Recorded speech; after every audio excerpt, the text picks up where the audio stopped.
Mouth watering आज की कढ़ाई रेसिपी, मटन कढ़ाई रेसिपी। बिस्मिल्लाहिर्रहमानिर्रहीम, अस्सलाम वालेकुम, welcome back to my channel grand feast.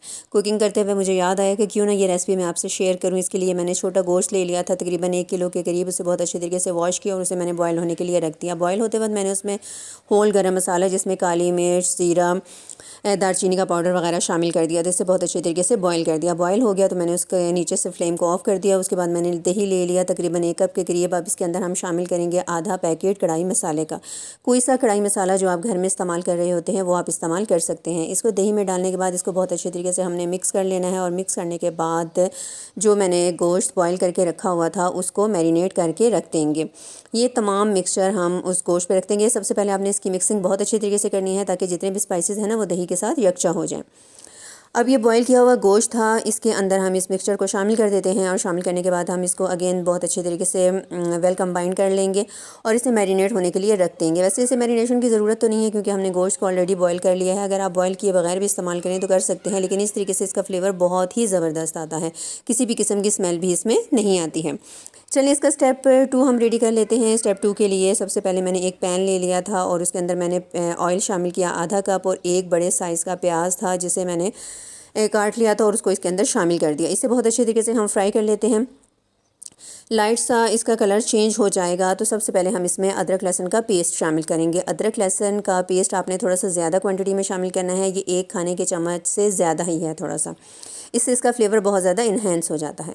ये शामिल करने के बाद हमने इसे बहुत अच्छे तरीके से कुक करना है। इसका कच्चापन दूर हो जाए और एक अच्छी सी खुशबू आने लगे। जैसे इसका कच्चापन दूर हो जाएगा और एक अच्छी सी खुशबू आने लगेगी तो उसके बाद हम इसमें शामिल कर देंगे टमाटर। टमाटर भी आप थोड़ी सी ज़्यादा क्वांटिटी में इसमें शामिल कीजिएगा। मैंने तकरीबन 3 लार्ज साइज़ के टमाटर ले लिए थे और उन्हें इस तरीके से काट दिया, वो अब इसमें शामिल कर दिए हैं। और टमाटर शामिल करने के बाद हमने अगेन इसकी भुनाई बहुत अच्छे तरीके से करनी है। कुछ बेसिक स्पाइसेस हैं वो अपने टेस्ट के हिसाब से आप कम या ज़्यादा भी डाल सकते हैं। जो स्पाइसेस मैं डाल रही हूँ वो बेसिक हैं, आपके किचन में मौजूद हैं, वो मैं आपको बता देती हूँ। आप इसकी क्वांटिटी कम या ज़्यादा भी कर सकते हैं। जिसमें धनिया पाउडर तकरीबन 1 चाय का चम्मच है, चिली फ्लेक्स 1 चाय का चम्मच है, और ज़ीरा पाउडर 1 चाय का चम्मच है, काली मिर्च का पाउडर 1 चाय का चम्मच है, हल्दी आधा चाय का चम्मच, और नमक तकरीबन 1 खाने का चम्मच भरकर मैंने शामिल किया है, लेकिन अपने टेस्ट के हिसाब से आप कम या ज़्यादा भी कर सकते हैं। लाल मिर्च का पाउडर है तकरीबन आधा चाय का चम्मच। ये तमाम स्पाइसेस डालने के बाद हमने इसकी बुनाई बहुत अच्छे तरीके से करनी है। अच्छे तरीके से हम इसे भून लेंगे। सबसे पहले हम इसे कवर कर देते हैं ताकि थोड़ी सी इसको स्टीम मिल जाए। उसके बाद मैंने इसका कवर हटा दिया था और चम्मच की मदद से आप इन टमाटरों को मसलते हुए बना लेंगे।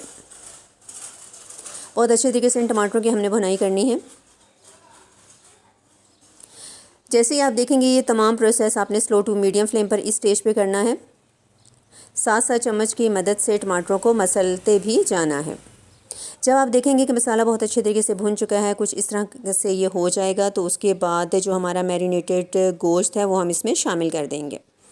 अगर आपको फ़ील हो कि टमाटर थोड़े बहुत रह गए हैं तो उन्हें चम्मच की मदद से, इस तरह का जो चम्मच है ना उसको आप इस्तेमाल कीजिएगा। वैसे तो इस्तेमाल करते हुए आप लकड़ी का इस्तेमाल भी कर सकते हैं, जैसे आप ईजी समझें।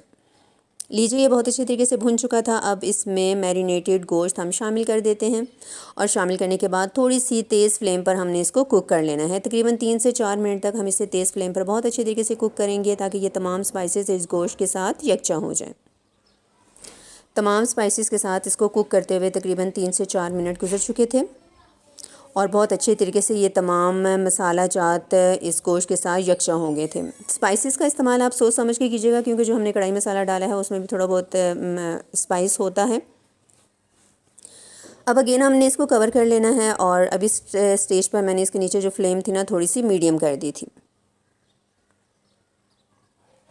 कवर करके कुक करते हुए भी तकरीबन इसे 3 से 4 मिनट गुजर चुके थे। अगेन मैंने इसका जो ढक्कन है वो हटा दिया था और ये देखिए कुछ इस तरह से इसका जो पानी है वो ड्राई होना शुरू हो गया था क्योंकि हमने इसको दही में मैरिनेट किया था। दही का पानी ड्राई हो रहा है। अगेन हमने इसकी भुनाई शुरू कर दी है। बहुत ही मज़ेदार ये कढ़ाई बनती है और इतनी मज़ेदार बनी थी कि मेरी फैमिली को यकीन नहीं आ रहा था कि ये मैंने बनाई है। लीजिए ये रेडी हो चुका था। अब इसके नीचे मैंने फ्लेम को कर दिया ऑफ और इसकी गार्निशिंग हमने किया हरी मिर्च के साथ और इस तरीके से जूलियन कटिंग की हुई अदरक भी हमने इसमें शामिल कर दी है और लेमन के स्लाइसेस हमने इसके ऊपर रख दिए हैं। आप इसे चाहें तो नान के साथ सर्व कर सकते हैं, रोटी के साथ सर्व कर सकते हैं, चपाती के साथ सर्व कर सकते हैं। बहुत ही यमी, क्योंकि ये कढ़ाई रेसिपी है इसी वजह से हमने इसको कढ़ाई में ही सर्व किया है, अलहदा से मैंने इसको सर्व नहीं किया। इसे देख कर ही मुँह में पानी भर आया है। आई होप आपको मेरी आज की ये माउथ वाटरिंग रेसिपी बहुत अच्छी लगी होगी। आपने ट्राई ज़रूर करनी है। अगर आपको अच्छी लगी तो कमेंट बॉक्स में अपनी कीमती राय का इजहार ज़रूर कीजिएगा। चैनल पर न्यू है तो चैनल को कर लीजिए सब्सक्राइब और मेरी वीडियोस को ज़्यादा से ज़्यादा शेयर किया कीजिए अपने फ्रेंड्स और फैमिली मेम्बर्स के साथ। यमी सी ये रेसिपी बनाइए, अपनी फैमिली बच्चों के साथ इंजॉय कीजिए। अपनी कीमती दुआओं में मुझे और मेरे बच्चों को भी याद रखिएगा। अपना बहुत सारा ख्याल रखिएगा। यमी यमी ये रेसिपी बनाइए और इन्जॉय कीजिए। अल्लाह हाफिज़।